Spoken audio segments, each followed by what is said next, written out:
In today's video, I'm going to show you how to summarize multiple YouTube videos in NotebookLM by adding each video as a source, then asking the built-in chat to pull out the key points. To get started, open NotebookLM and either create a new notebook or open one you already have. Your notebook is where you'll collect the video sources you want NotebookLM to compare and summarize together.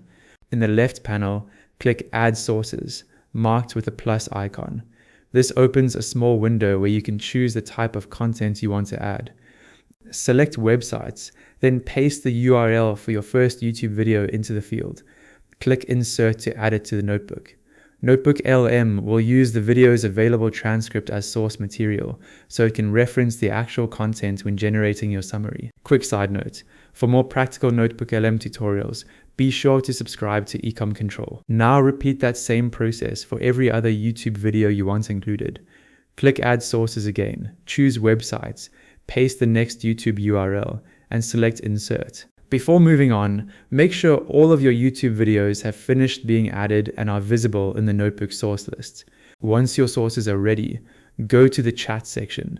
This is where you can ask NotebookLM to analyze everything you've added at once. In the chat box, enter a prompt like, "Summarize all the YouTube videos and give me the main points from each one." NotebookLM will review the transcripts from your added videos and return a combined summary, including the main points for each source. And that's it. You've successfully summarized multiple YouTube videos in NotebookLM.